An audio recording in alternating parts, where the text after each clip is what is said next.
Good evening, Facebook Live. Or should I say, good morning? Because maybe you're watching this in the morning. I don't know. I can't say. Sit down.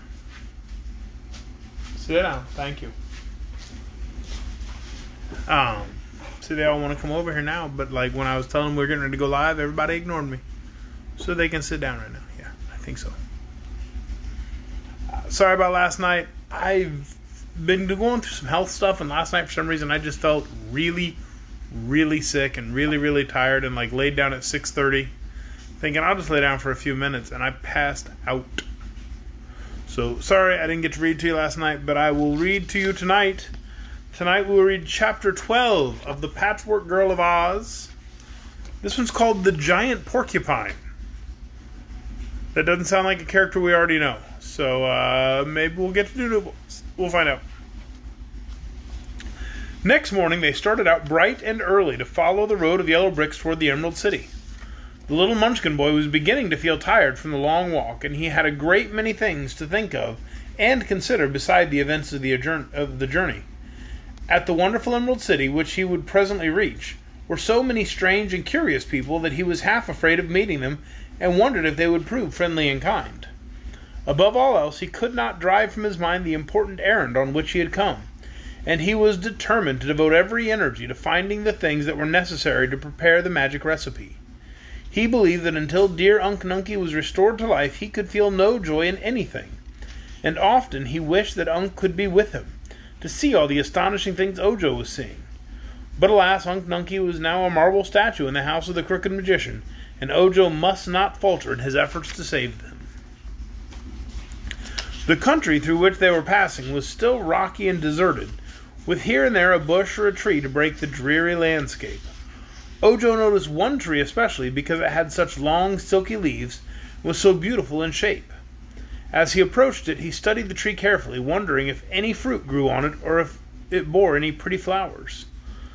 Suddenly, he became aware that he'd been looking at the tree a long time, at least for 5 minutes, and it had remained in the same position, although the boy had continued to walk steadily on. So he stopped short, and when he stopped, the tree and all the landscape, as well as his companions, moved on before him and left him far behind.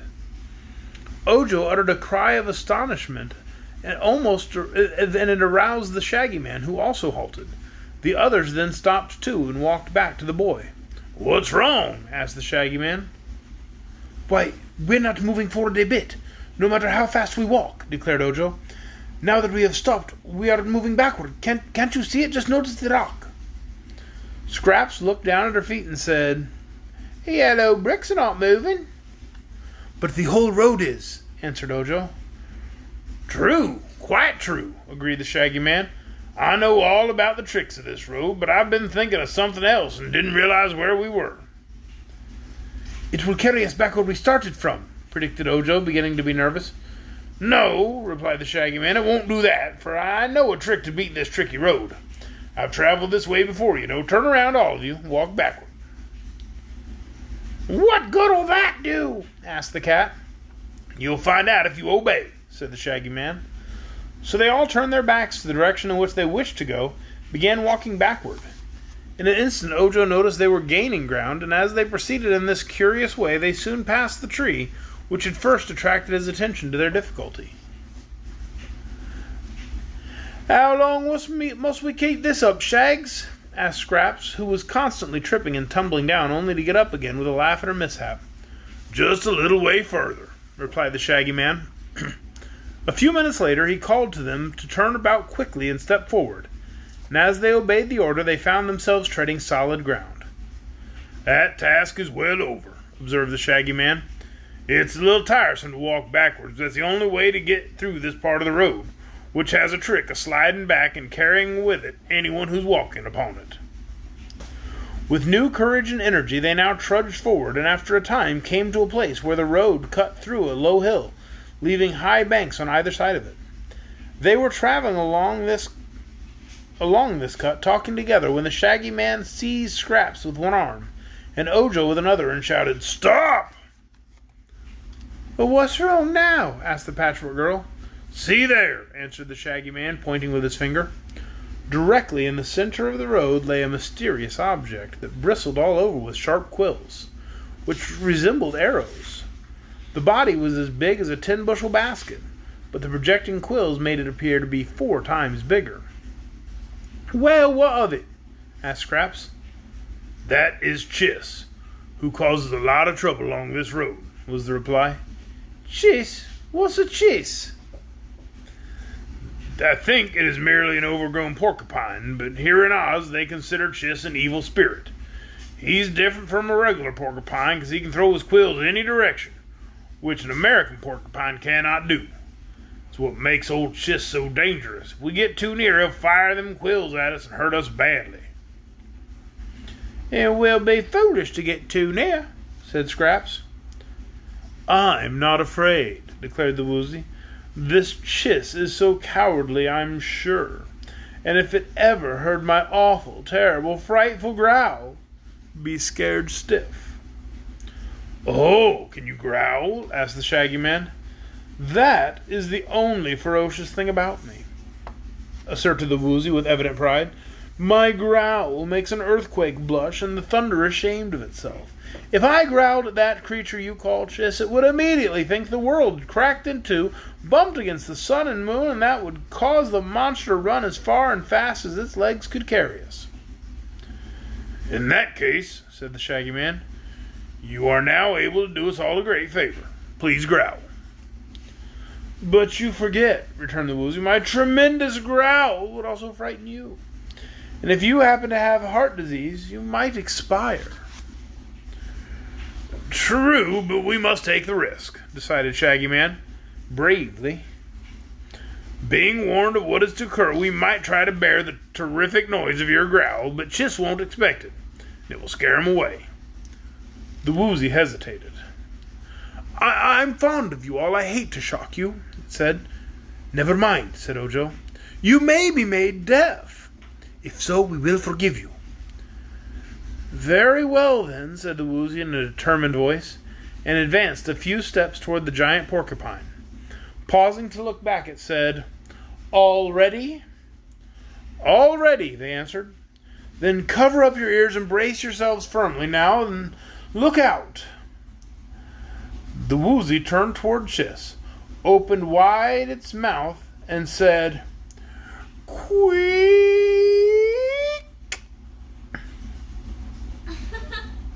"Well, go ahead and growl," said Scraps. "Why, I did growl," retorted the Woozy, who seemed much astonished.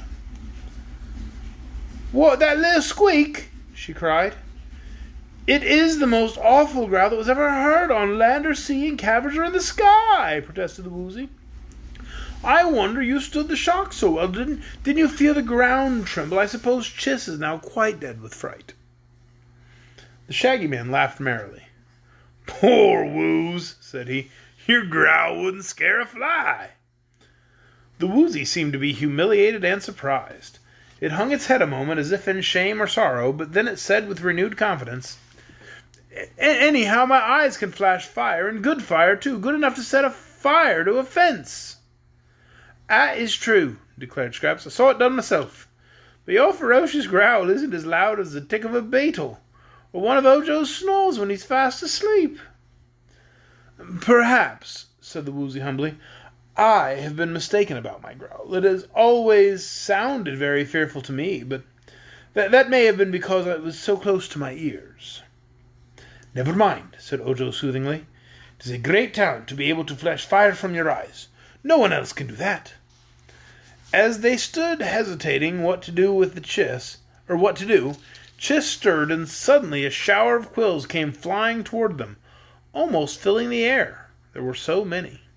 Scraps realized in an instant that they had gone too near to Chiss for safety, so she sprang in front of Ojo and shielded him from the darts, which stuck their points into her own body until she resembled one of those targets they shoot arrows at in the archery games. The Shaggy Man dropped flat on his face to avoid the shower, but one quill struck him in the leg and went far in. As for the Glass Cat, the quills rattled off her body without making even a scratch, and the skin of the Woozy was too thick and tough that he was not hurt at all. When the attack was over, they all ran to Shaggy Man, who was moaning and groaning, and Scraps promptly pulled the quill out of his leg. Then he jumped up and ran over to Chiss, putting his foot on the monster's neck and holding it a prisoner.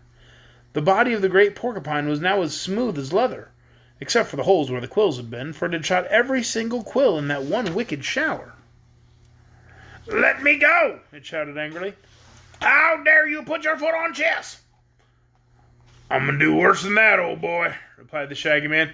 "You've annoyed travelers on this road long enough, and now I'll put an end to you." "You can't," returned Chiss. "Nothing can kill me, as you know perfectly well." "Perhaps that's true," said the Shaggy Man in a tone of disappointment. "Seems to me I've been told before you can't be killed. But if I let you go, what do? "Pick up my quills again," said Chiss in a sulky voice. "And then shoot 'em at more travelers? No, that won't do. You must promise me to stop throwing quills at people." "I won't promise anything of the sort," declared Chiss. "Why not?" "'Cause it is my nature to throw quills. And every animal must do what nature intends it to do. It isn't fair for you to blame me. If it were wrong for me to throw quills, then I wouldn't be made with quills to throw. Proper thing for you to do is keep out of my way." "Well, there's some sense in that argument," admitted the Shaggy Man thoughtfully. "People who are strangers and don't know who you are, well, they won't keep out of your way." "Tell you what," said Scraps, who was trying to pull the quills out of her own body. "Let's gather up all the quills and take 'em away with us, and old Chiss won't have any left to throw at people." "Huh, that's a clever idea. You and Ojo must gather up the quills while I hold Chiss a prisoner. For if I let him go, he'll get some of his quills and be able to fire 'em again." So Scraps and Ojo picked up the quills and tied them in a bundle so they might easily be carried. After this, the Shaggy Man released Chiss and let him go, knowing that he was harmless to injure anyone. "That's the meanest trick I ever heard of," muttered the Porcupine gloomily. "How would you like it, Shaggy Man, if I took all your shags away from you?" "Well, if I threw my shags and hurt people, you'd be welcome to capture 'em," was the reply. Then they walked on and left Chiss standing in the road, sullen and disconsolate. The Shaggy Man limped as he walked, for his wounds still hurt him, and Scraps was much annoyed because the quills had left a number of small holes in her patches. When they came to a flat stone by the roadside, the Shaggy Man sat down to rest. Then Ojo opened his basket and took out the bundle of charms the crooked magician had given him. "I am Ojo the Unlucky," he said, "or we would never have met that dreadful porcupine. But I will see if I can find anything among these charms that will cure your leg." Soon he discovered that one of the charms was labeled "for flesh wounds," and this the boy separated from the others. It was only a bit of dried root taken from some unknown shrub, but the boy rubbed it upon the wound made by the quill, and in a few moments the place was healed entirely, and the Shaggy Man's leg was as good as ever. "Rub it on the holes in my patches," suggested Scraps, and Ojo tried it, but without any effect. "Charm you needs a needle and thread," said the Shaggy Man, "but don't worry, my dear, these holes do not look badly at all." "They'll let in the air, and I don't want people to think I'm airy, or that I've been stuck up," said the Patchwork Girl. "You were certainly stuck up until we pulled out those quills," observed Ojo with a laugh. So now they went on again, and coming presently to a pond of muddy water, they tied a heavy stone to the bundle of quills and sunk it to the bottom of the pond to avoid carrying it any further. And that is the end of Chapter 12 of The Giant Porcupine. I do hope you'll join us again tomorrow night for Chapter 13, Scraps and the Scarecrow. Are we going to meet the Scarecrow? Well, I don't know if the Scarecrow's, and I'm not sure how Scraps is going to react to the Scarecrow. It'll be interesting to see. I'll see y'all tomorrow night. We'll find out together. Good night. Bye.